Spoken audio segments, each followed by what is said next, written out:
அமெரிக்காவில் oats, pan கேக்கு, சாண்ட்விச்னு தானே பிரேக்ஃபாஸ்ட்டில் சாப்பிடுவாங்க. ஆனால் நாங்கள் பிரேக்ஃபாஸ்ட்டுக்கு கூழ் குடித்தோம். ஆமாங்க, இந்த வாரம் நான் ஷாப்பிங் போயிருந்தப்போ முருங்கீரை பார்த்தேன். முருங்கீரை பார்த்த உடனே எங்கள் வீட்டில் முருங்கீரைக்கு கூழ் இருந்தால் ரொம்ப நல்லாயிருக்கும்லன்னாங்க. உடனே வீட்டுக்கு வந்து கூழை காய்ச்சியாச்சு. அடுத்த நாள் காலையில் எழுந்திரிச்ச உடனே அந்த கூழில் கொஞ்சம் தயிரை போட்டு தண்ணியை ஊற்றி உப்பு போட்டு நல்லா கரைச்சி வச்சாச்சு. இன்னொரு பக்கம் முருங்கீரையும் நல்லா மொறுன்னு வறுத்து எடுத்து அந்த கூழும் அந்த முருங்கீரையும் அட்டிக்கிற வெயிலுக்கு குடிக்கிற காம்பினேஷன் இருக்கே அப்பப்பா, அதுவும் அமெரிக்காவில் உட்காந்து கூழ் குடிக்கிற காம்பினேஷன் எப்படி இருக்கும்? இந்த ரெண்டு காம்பினேஷனையும் சேர்த்து சாப்பிட்டு எவ்வளோ வருஷங்க ஆச்சு.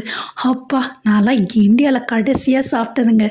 அதுக்கப்புறம் இப்போ தான் சாப்பிட்றேன். உங்களுக்கு இந்த கூழும் முருங்கீரை காம்போவும் பிடிச்சிருந்ததுன்னா இந்த வீடியோக்கு ஒரு லைக்கை போட்டு ஷேர் பண்ணி விடுங்க. நம்ம அடுத்த வீடியோவில் பார்க்கலாம். பாய்.